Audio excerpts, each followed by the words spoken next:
দুনিয়াতে চিরদিন থাকা যায় না। যদি চিরদিন থাকা যেত 5 তারিখে পালাতো না। এতদিন আমাদেরকে বলতো রাজাকার, কথায় কথায় বলতো রাজাকার।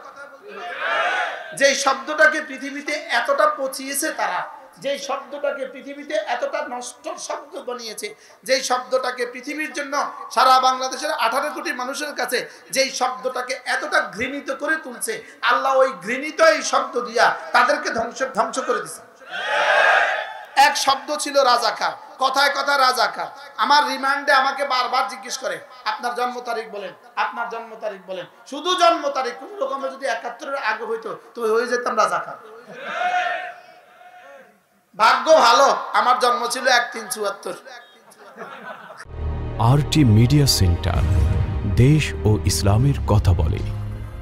তাহলে বোঝা গেছে দুনিয়াতে চিরদিন কি।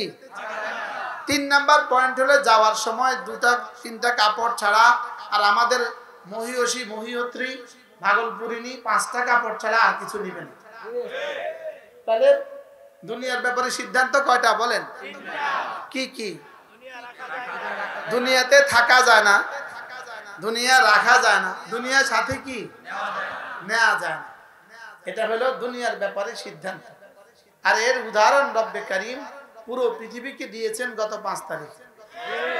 আর এখন প্রতিদিন 2-1 উইকেট পড়ে যায়। এভাবে উইকেট পড়বে ইনশাআল্লাহ। প্রত্যেক দিন একটা একটা করে উইকেট পড়ে পড়ে ইনশাআল্লাহ শেষ তক ফাকুতি আদাবুল কওমিল্লাযিনা যালামু হয়ে যাবে।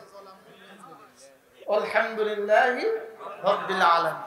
তাহলে আমরা দুনিয়াতে ছিলাম না, দুনিয়াতে আছি, থাকবো না। আমরা ছিলাম কোথায়? জান্নাতে। ফিরে যাব আবার কোথায় বলেন? আবার ফিরে যাব ইনশাআল্লাহ জান্নাত।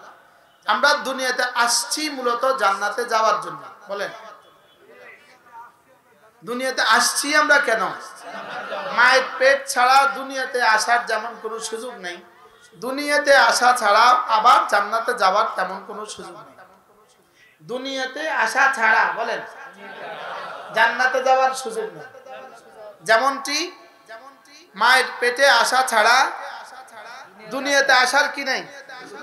হযরতে আদম আলাইহিস সালাম ব্যতিক্রম ছিলেন, হাওয়া আলাইহিস সালাম ব্যতিক্রম ছিলেন, হযরতে ঈসা আলাইহিস সালাম ব্যতিক্রম ছিলেন।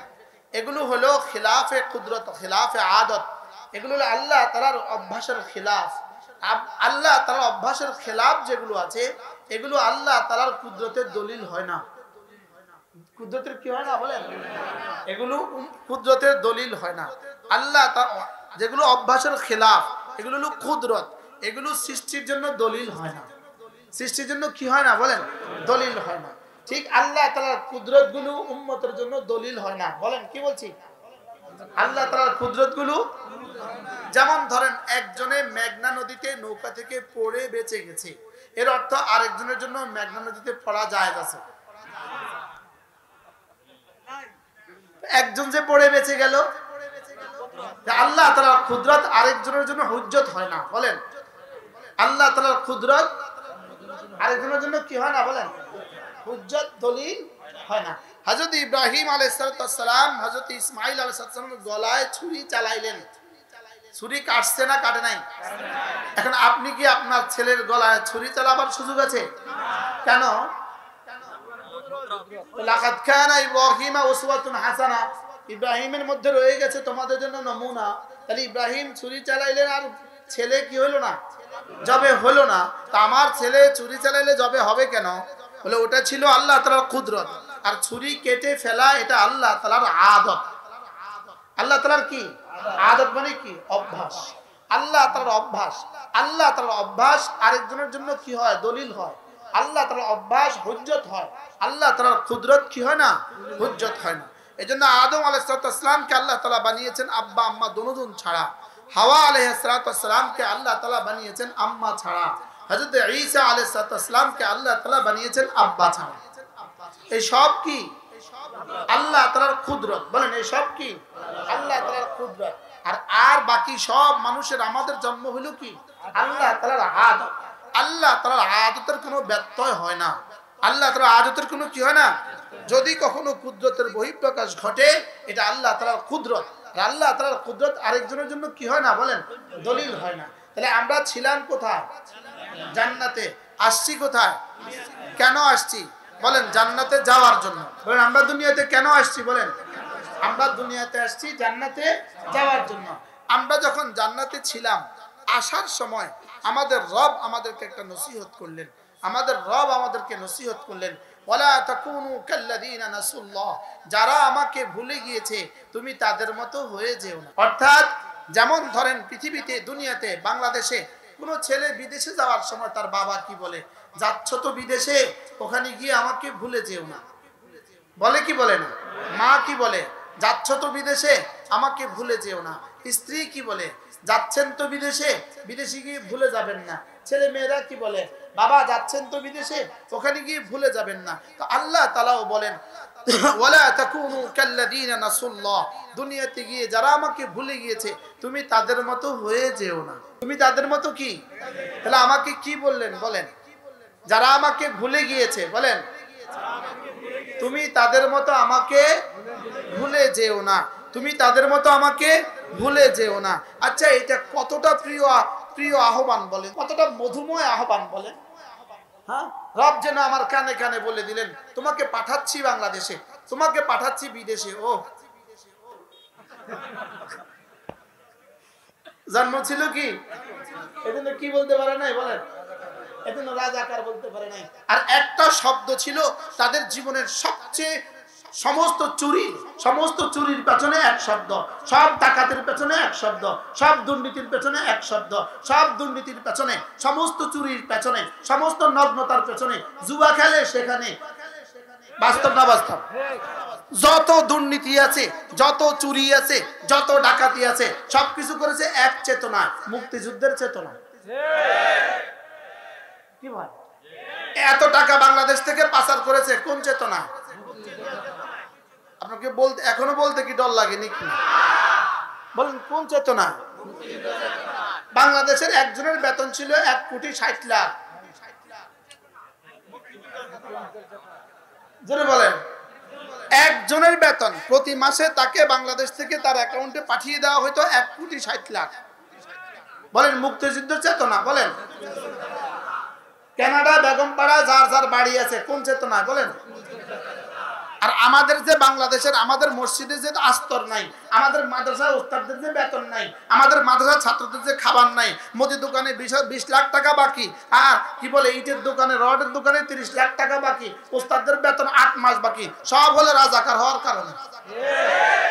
আমরা ভিন দেশি রাজাকার হওয়ার কারণে, আর ওরা দেশের মুক্তিযোদ্ধা হওয়ার কারণে।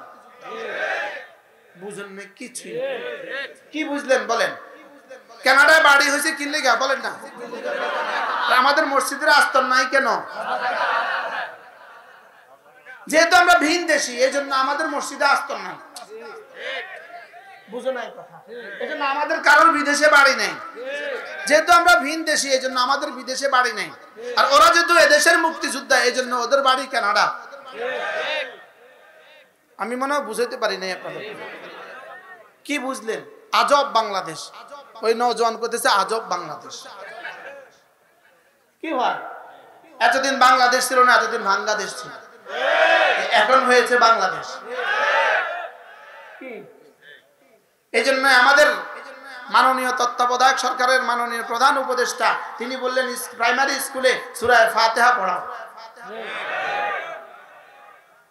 কি পড়াও? শুনেন না তোরা? তিনি বলেছেন প্রাইমারি স্কুলে কি পড়াও? আচ্ছা, আমার সোনার বাংলা কত লক্ষবার পড়লে কত নেকি হবে? আর সূরা ফাতিহা একবার পড়লে কত নেকি হবে? এক হরফে 10 নেকি। সুবহানাল্লাহ বলেন। শুধু আলহামদুর মধ্যে 50 নেকি, লিল্লাহর মধ্যে 50 নেকি, আল আলামিনের মধ্যে 70 নেকি। কি ভাব? আর যদি পড়ে আমার সোনার বাংলা, কত নেকি হবে মোট? আচ্ছা, 70,000 বার পড়লে, 70 লাখ বার পড়লে, আর আলহামদুলিল্লাহ রাব্বিল আলামিন পড়লে, আর সুবহানাল্লাহ বলেন। আচ্ছা, প্রসঙ্গ উঠে যাবে, কি বলবো?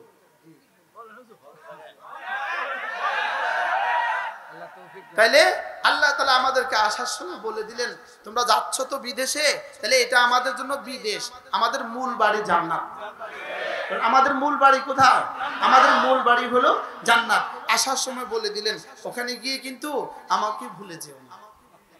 বলেন সবাই বাংলা তরজমাটা করেন, ওখানে গিয়ে আমাকে, যারা আমাকে ভুলে গিয়েছে তাদের মতো হয়ে যেও না।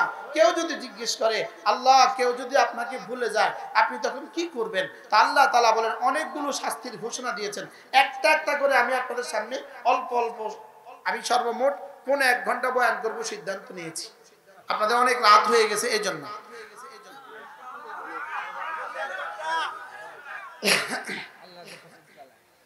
তাহলে প্রথম শাস্তি আল্লাহ তাআলা বলেন কেউ যদি আমাকে ভুলে যায় এর 1 নম্বর শাস্তি ফাআনসাহুম আনফুসাহুম, আমি তাকে ভুলিয়ে দেই।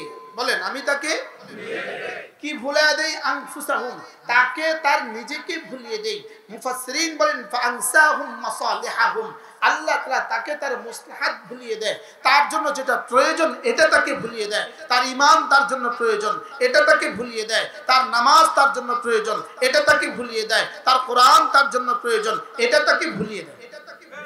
এটা তাকে কি করিয়ে দেয়? বলেন বিখ্যাত তাবী হযরত আতা ইবনে আবি রাবাহ বলেন আল্লাহ তাআলা যদি কারোর উপরে নারাজ হয়, আল্লাহ তাআলা যদি কোনো মানুষের উপরে নারাজ হয়ে যায়, তো আল্লাহ তাআলা তাকে প্রথম শব্দ আল্লাহ তাআলা তাকে ঈমান ভুলিয়ে দেয়। আল্লাহ তাআলা তাকে কি ভুলিয়ে দেয়? ঈমান ভুলিয়ে দেয়। এরপরে যদি আল্লাহ তাআলা কোনো মুমিনের উপরে কখনো নারাজ হয় তো আল্লাহ তাআলা মাআযাল্লাহ তাকে নামাজের কথা ভুলিয়ে দেয়।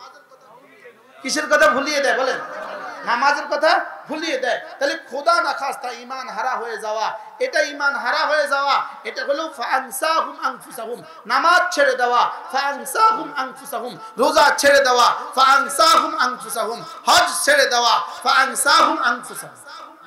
এগুলো সব কি? বলেন ফাআনসাহুম আনফুসাহুম অর্থ কি? নিজেকে নিজে কি দেয়? ভুলিয়ে দেয়। নিজেকে নিজে কি ভুলিয়ে দেয়। হযরত মূসা আলাইহিস সালাম আল্লাহ তাআলাকে জিজ্ঞেস করলেন আল্লাহ আপনি যদি কোনো জাতির উপরে নারাজ হন তখন আপনি কি করেন? আল্লাহ তাআলা বলেন কোন জাতির উপরে যদি আমি নারাজ হই তখন আমি 3টা কাজ করি। 1 নাম্বার সময় মতো বৃষ্টি দেই না, সময় মতো বৃষ্টি দেই না। 2 নাম্বার হলো ওই জাতির বেওকুফের হাতে ক্ষমতা তুলে দেই। 3 নাম্বার হলো ওই জাতির বখিলের হাতে মাল তুলে দেই। মিলছে না? মিলছে না? বলছে কয় পার্সেন্ট মিলছে? হ্যাঁ 100 মিলছে কিনা বলেন? বৃষ্টি কি সময় মতো হয় এখন না অসময়ে হয়?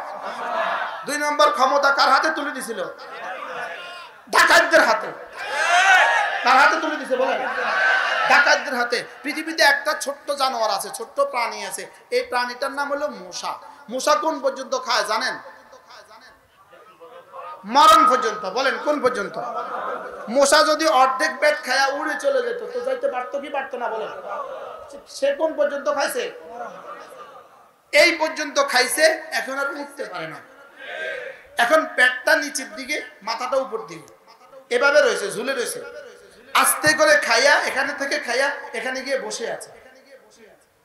সে যদি অর্ধেক খাইয়া চলে যেত, জোরে বলেন না। তোমরা প্রথম 5 বছর খাইছো, দ্বিতীয় 5 বছর খাইছো, তৃতীয় 5 বছর খাইয়া গত ডিসেম্বর মাসে চলে যেতা, আজকের এই পরিণতিটা হইতো না। তাহলে এরা কার মতো বলেন? হুবহু মশার মতো। যদি এবার না খায়া ভাই আগে বাইকে যেতা। এখন মশা যখন কি করে, মশা যখন খাইয়া এবার টই টুম্বুর হইয়া এখানে যায়, এবার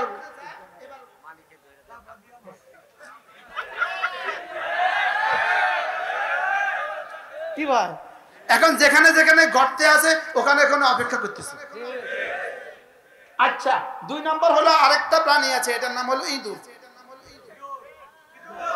কি? ইঁদুরে টানে টানে খাবার নেয় কিনা, নিয়ে গর্তে জমা করে কিনা।